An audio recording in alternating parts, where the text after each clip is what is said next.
Hello everyone, आज की video में आपका बहुत बहुत स्वागत है। आज की वीडियो में मैं आपको लेकर आई हूँ एक नए टॉपिक के साथ। टॉपिक का नाम है संज्ञा। जैसा कि आप जानते हैं, इस दुनिया में जितनी भी वस्तुएं हैं, जितनी भी चीजें हैं, उनका कोई ना कोई एक नाम होता है। जैसे पहाड़, नदियाँ, शहर, सूरज, चंद्रमा। तो ये जो इस नाम दिए गए हैं, इन्हीं नामों के लिए हम संज्ञा कहते हैं।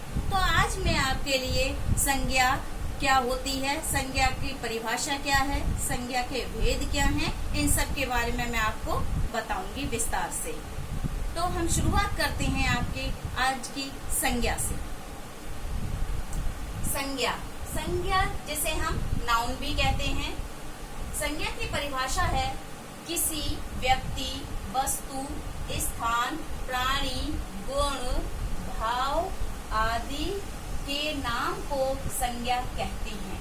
जैसा कि आपने देखा कि व्यक्ति, वस्तु यानी कोई चीज, स्थान जगह, प्राणी, गुण।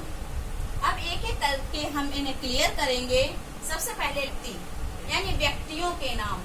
व्यक्तियों के नाम में आ जाते हैं, जैसे आपका कोई भी नाम हो सकता है, कोई भी व्यक्ति विशेष का नाम हो सकता है। जैसे मैंने नाम लिया है राम, लक्ष्मण, कबीर, सूरदास। फिर आते हैं हम वस्तुओं पर। वस्तुओं के नाम कलम, बोर्ड, चौक, मार्कर। इसी प्रकार अब हम आते हैं स्थान पर। स्थानों के नाम बरेली, रामपुर, दिल्ली, बदायूं। अब आते हैं हम प्राणी के नाम पर। प्राणियों के नाम तितली, कुत्ता, बिल्ली, घोड़ा आदि। फिर आते हैं हम गुणों के नाम पर। जो गुण हमारे अंदर होते हैं उनके बारे में बात करते हैं। तो जैसे गुण क्या क्या होते हैं? ईमानदारी, सच्चाई। भावों के नाम दया। भाव कैसे होते हैं? जो हमारे अंदर भाव, फीलिंग्स होती हैं, भाव को हम क्या कहते हैं? फीलिंग्स। भावों के नाम दया, करुणा, क्रोध। तो इस तरह से आपने जाना कि ये संज्ञा क्या है। अब मैं बताती हूँ आपके लिए संज्ञा कितने प्रकार की होती है। मुख्य रूप से संज्ञा 3 प्रकार की मानी गई है, लेकिन कुछ विद्वानों ने इसमें बाद में 2 संज्ञाएं और जोड़ दी गई हैं। उनके नाम क्या हैं, उन्हें हम किन नामों से जानते हैं? देखिए, संज्ञा मुख्य रूप से 3 प्रकार की होती है, किंतु इसके 2 और भेद माने गए हैं। आपकी फर्स्ट नंबर पर है व्यक्तिवाचक संज्ञा। इसे हम प्रॉपर नाउन के नाम से भी जानते हैं। दूसरी है आपकी जातिवाचक संज्ञा। इसको हम कॉमन नाउन के नाम से भी जानते हैं। थर्ड नंबर पर है आपकी भाववाचक संज्ञा। इसे हम एब्स्ट्रैक्ट नाउन के नाम से जानते हैं। फोर्थ नंबर पर समूहवाचक संज्ञा। इसे हम कलेक्टिव नाउन के नाम से जानते हैं। फिफ्थ नंबर पर है आपकी द्रव्यवाचक संज्ञा। इसे हम मटेरियल नाउन के नाम से जानते हैं। अब हम इन संज्ञाओं के बारे में विश्लेषण करेंगे। सबको अलग अलग हम बताएंगे कि व्यक्तिवाचक संज्ञा की परिभाषा क्या है, जातिवाचक संज्ञा की परिभाषा क्या है, भाववाचक संज्ञा क्या है। इनके बारे में अभी हम बात करते हैं। अब हम बात करते हैं सबसे पहले आपकी व्यक्तिवाचक संज्ञा की। व्यक्तिवाचक संज्ञा किसे कहते हैं? व्यक्तिवाचक संज्ञा की परिभाषा क्या होती है? व्यक्तिवाचक संज्ञा जिन शब्दों से किसी एक ही वस्तु, व्यक्ति या स्थान आदि का बोध होता है, उन्हें व्यक्तिवाचक संज्ञा कहते हैं। जैसे व्यक्ति विशेष से मतलब है किसी एक चीज का पर्टिकुलर नाम। जैसे व्यक्तियों के नाम राम, एक व्यक्ति का अलग नाम है, पता चल रहा है कि किसी व्यक्ति का नाम है लक्ष्मण, सीता या कमला। फलों के नाम जैसे आम, अमरूद, संतरा। जैसे ग्रंथों के नाम ग्रंथ हैं, लेकिन उनमें कौन कौन से ग्रंथ हैं, उनके क्या क्या नाम हैं? रामायण, रामचरितमानस आदि। नदियों के नाम गंगा, यमुना, कावेरी। इसी प्रकार आपके नगरों के नाम लखनऊ, बरेली, रामपुर। अब आप देख सकते हैं कि इन शब्दों से एक ही वस्तु का बोध होता है। अगर हमने यमुना नाम लिया है तो हमें पता है कि यमुना है। यदि हम राम नाम ले रहे हैं तो हमें पता है ये किसी व्यक्ति का ही नाम है, राम। तो इन शब्दों से एक ही वस्तु का बोध होता है, अतः ये सभी व्यक्तिवाचक संज्ञा शब्द हैं। किंतु जब व्यक्तिवाचक संज्ञा एक से अधिक का बोध कराने लगती है तो वह जातिवाचक संज्ञा हो जाती है।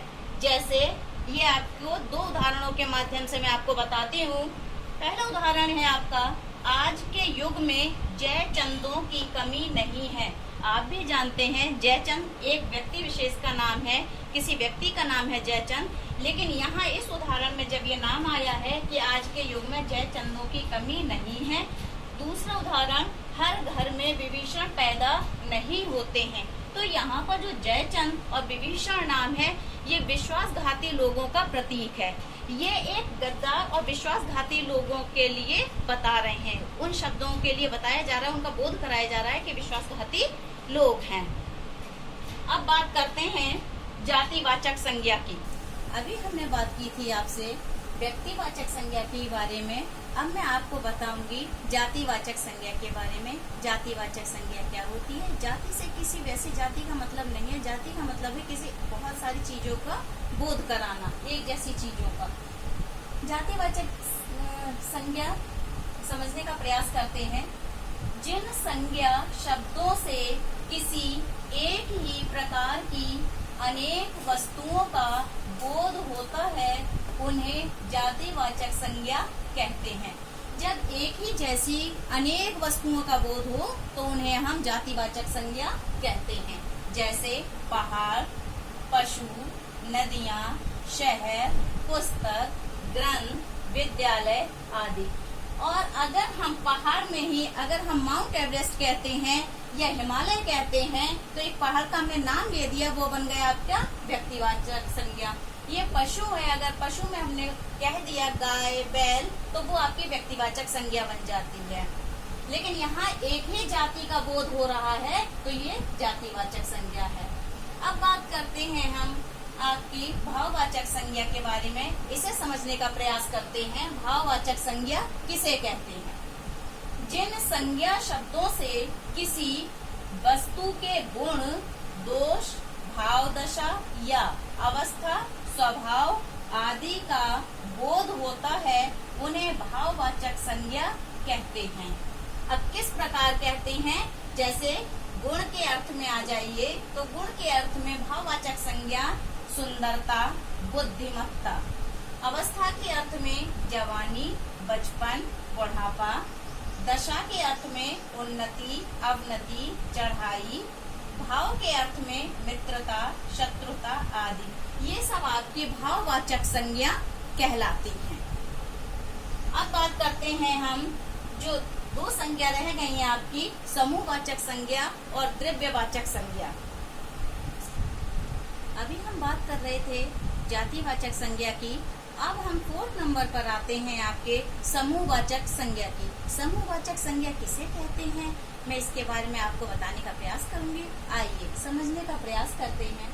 समूहवाचक संज्ञा, जिन संज्ञा शब्दों से एक ही जाति की वस्तुओं के समूह का बोध होता है उन्हें समूहवाचक संज्ञा कहते हैं। जैसे समूह का मतलब आप समझ ही रहे होंगे, ग्रुप से है, समूह कहते हैं ग्रुप के लिए। जैसे किसी भी व्यक्तियों के समूह, कक्षा में बहुत सारे बच्चे होते हैं, समूह में, ग्रुप में, तो उन्हें भी क्या कहेंगे हम? कक्षा किस में आएंगे? आपकी क्लास समूहवाचक संज्ञा में। सेना में भी बहुत सारे लोग होते हैं, समूह होता है। संघ, टुकड़ी, गिरोह, दल आदि। अब आते हैं, बात करते हैं हम द्रव्यवाचक संज्ञा की, जो अंतिम संज्ञा है। इसकी परिभाषा जानते हैं, जिन संज्ञा शब्दों से किसी ऐसे पदार्थ या द्रव्य का बोध होता है जिसे हम नाप तोल सकते हैं लेकिन गिन नहीं सकते हैं, उन्हें द्रव्यवाचक संज्ञा कहते हैं। द्रव्य से मतलब आप समझ सकती हैं, जैसे धातुओं के नाम सोना, चांदी, लोहा, तांबा, ये सब आपकी द्रव्यवाचक संज्ञा में आती हैं। पदार्थों के नाम दूध, दही, घी, तेल, पानी इत्यादि। तो आज की वीडियो में हमने जाना कि संज्ञा किसे कहते हैं, संज्ञा कितने प्रकार की होती है, कौन कौन सी होती है, उनके उदाहरणों से हमने जाना, उनके बारे में समझे और इस प्रकार से हमने संज्ञा के बारे में सबको जाना। संज्ञा विकारी, ये भी याद रखिए कि संज्ञा एक विकारी शब्द होता है। विकारी का अर्थ होता है रूप का बदलना। संज्ञा, क्रिया, विशेषण इत्यादि ये शब्द ऐसे हैं, संज्ञा, क्रिया, विशेषण, सर्वनाम, जो विकारी शब्द हैं, जो लिंग, वचन, कारक के अनुसार ये अपना रूप बदलते रहते हैं।